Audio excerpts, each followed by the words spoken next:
시편 46편 5절에 하나님이 성중에 계시니 새벽에 도와주시리로다 그러셨어요. 하나님이 도와주십니다. 성경의 말씀대로 하나님이 승리하게 해주십니다.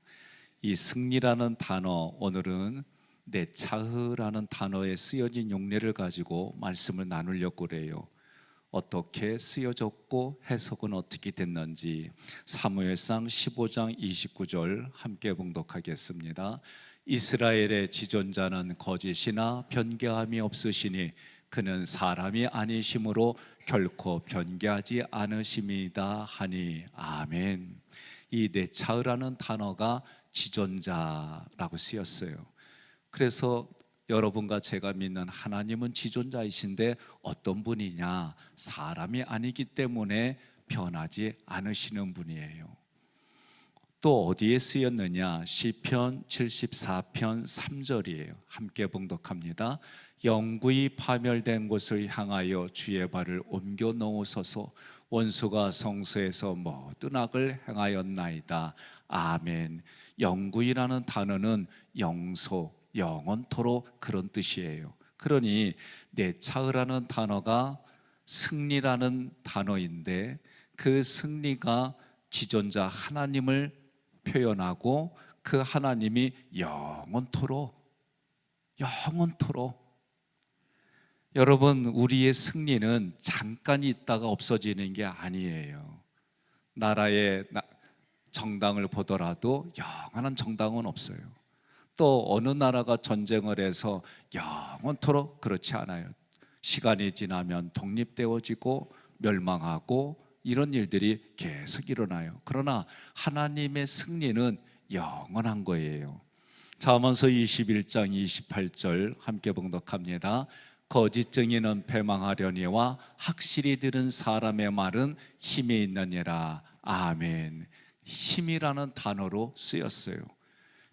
역대상 29장 11절에 승리라고 쓰여진 이 네차흐가 이런저런 모습으로 쓰여졌는데, 그렇다면 하나님의 말씀하시는 하나님의 승리라고 하는 것은 어떤 것일까? 우리가 조금 익숙한 단어로 본다면 구속사 관점에서 보는 거예요.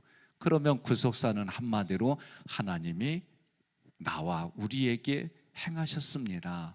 하나님이 하신 거예요. 내가 한 게 아니에요. 제가 종종 실수하는 게 있어요. 실수하는 게 뭐냐? 운전을 하려면 우이옷을 벗어요. 그리고 주머니에 있는 핸드폰을 꺼내서 차 지붕에다 올려놔요.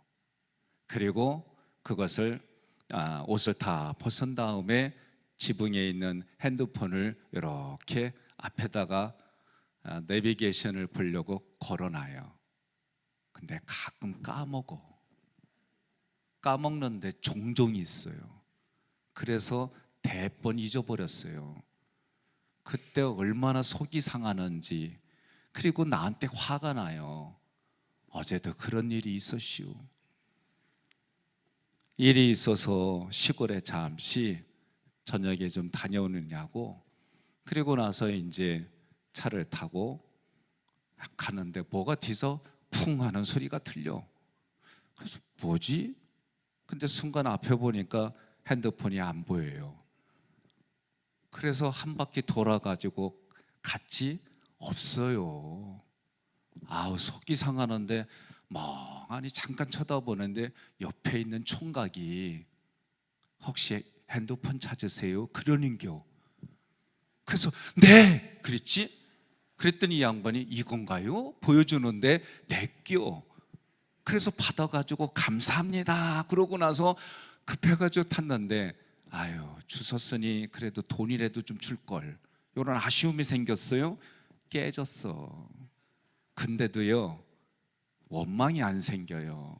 그냥 이거 잃어버리면 불편해지고 여러 가지, 또 여기에 중요한 부분들을 혹시나 사용나면 내게 여러 가지 피해들이 많이 보는데, 이런 생각들을 하다가 이 핸드폰을 찾으니 깨진 건 문제도 안 돼. 얼마나 감사한지. 그러면서 내 마음에 올라오는 게 뭐냐? 아유, 어저께 하루 종일 성경 공부했더니 하나님이 도와주셨네. 감사합니다, 하나님. 원망이 안 생기는 거예요. 옆에 분에 그럽시다. 나도 그리요, 그러세요. 네? 조금만 뭐가 내 뜻대로 안 되거나 그러면 원망과 불평과, 그리고 그것 때문에 내가 나를 힘들게 하고 또 어떤 것과 비교하게 되고, 사람이 내 마음속에 있는 가치를 가지고 비교하고 실수하고 이런저런 거 되어지면 그래요. 여러분, 우리 연습했지요? 만약에 어제 내가 그걸 잊어버렸는데 못 주웠어. 그럼 어떻게 해요? 화가 날 때 하는 거 있잖아요. 이 또한 지나가리라. 네? 이 또한 지나가리라. 그리고 또 생각하는 거예요. 그래도 화가 안 풀려. 그러면 하나님의 특별한 뜻이 있겠지. 이게요, 동의가 잘 안 되어져도 그렇게 하면 내 마음에 이상하게도 원망과 불평과 시기가 질투가 올라오다가도 아직 때가 아닌 게벼 하고 도망가. 하나님이 승리라는 게 뭐냐? 하나님의 승리는 우리가 순간순간 우리는 생각하고 그 생각 때문에 감정이 생겨요. 감정은 한마디로 말하면 생각이 지나고 난 다음에 남는 거요. 그래서 심리학으로는 감정은 생각의 쓰레기야 라고 말을 하는 거예요. 우리가 그런 현장 살아갈 때 정말 승리는 어떤 것일까? 우리가 찬양도 해요. 승리는 내 것일세 구세주의 보혈로서 승리는 내 것일세. 이 찬양을 하는데, 그러면 하나님의 말씀하시는 우리가 경험되어지는 소소한 일들의 그런 영적인 승리도 있는데, 구체적으로 하나님이 말씀한 승리란 어떤 것이냐? 여러분, 십자가에서 이루어진 사건이 승리고 다시 오시는 예수님의 재림 사건이 온전한 승리인 줄 믿으시기를 바랍니다. 그래서 하나님의 승리가 누구에게 되느냐? 내게 되는 거예요. 왜? 지존자가 승리라고 하는 이 개념이 같은 단어로 쓰여서, 지존자가 어떤 분이에요? 힘이 있으신 분이에요. 영원히 변하지 않는 분이에요. 그분이 나와 함께 해주셔서 지금부터 영원토록 승리케 해주시는 복이 우리에게 있는 줄로 믿으시기를 바랍니다. 그래서 그 승리가 이루어진 현장의 구속사가 어떠냐? 장소가 십자가이고 재림이다. 이것이 여러분과 저에게 머리에 이 생각이 개념으로 확 박혀 있어야 되는 거예요. 그러면 빛이 비치다라고 하는 뜻이 있어요. 첫째로는 하나님의 승리가 십자가와 재림에서 이루어지면 그 하나님의 승리가 내게 승리가 되는데, 구체적으로 그 승리가 뭐냐? 빛이 비치는 거예요. 빛이 비춰주셔서 밝아지는 거예요. 내 마음에 어두운 생각, 내 마음이 어두워지면 얼굴도 어두워져요. 옆에 분에게 인사하겠습니다. 마스크를 가렸어도 왜 이렇게 얼굴이 빛나요? 네? 빛이 비춰지면은 어둠이 즉시 물러가는 거예요. 그럼 이게 어떤 뜻이냐? 빛이신 예수님이 이 땅에 오심으로 어둠이 물러간 거예요. 예수님이 가는 곳마다 어둠이 물러갔어요. 그래서 내 마음에 어둠이 생긴 거는 간단해요. 우리의 영혼과 우리의 하나님을 향하는 영적인 내 영과, 그리고 내 마음의 생각, 이성들이 하나님을 향하지 못하면은 어두워지게 돼 있어요. 예수님이 오심으로 그 어둠이 물러가는 거예요. 예수님이 정복하셨어요. 정복했다고 하는 게 무엇이냐? 예수님이 죽으셨어요. 사망이 왕 노릇한다고 그랬어요. 사단의 왕이 사망이에요. 그 사망에 예수님도 죽으셨어요. 사흘 동안. 그런데 사흘 만에 하나님이 하나님의 영으로 예수님을 부활시키셨어요. 왕을 깨트리셨어요. 정복하셨어요. 그러므로 부활의 신앙은 정복하는 거예요. 승리하는 거예요. 이것이. 그래서 우리는 죽음을 경험하지 못했어요. 다 죽어요. 죽으면 다 놓고 가요. 오로지 우리는 뭐 하나 가지고 가느냐? 믿음 하나 가지고 가는 거예요. 믿음이 이기게 해주시는 거예요. 그 믿음으로 우리는 부활의 신앙생활을 하는 거예요. 그러니 내가 부활의 신앙생활을 한다는 것은 매일매일의 삶의 승리가 내 거예요, 내 거.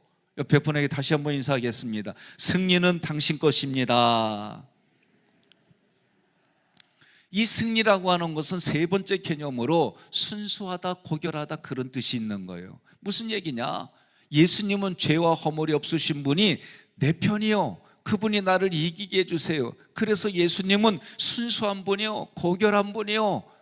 그래서 그 예수님 앞에 사도 바울도 나름대로 세상적인 거를 다 채웠어요. 학력, 자신의 신분, 자신의 권력, 자신의 모든 것.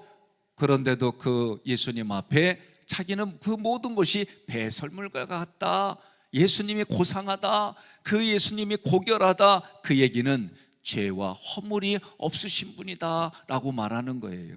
오늘 우리들에게도 그래도 나는 이렇게 살아도 집사님은 다르잖아, 그런 얘기 하잖아요. 예? 아유, 나는 이런 수준에 살아도 권사님은 나하고는 다르잖아. 권사님들이 말하잖아요. 나는 이렇게 살아도 장로님은 나하고 다르잖아요. 나 아멘 할 때까지 계속 하려고 그래. 우리 장로님들이 그러잖아요. 그래도 우리 장로하고 목사님은 다르잖아요. 수준이 다른 기대가 있는 거예요.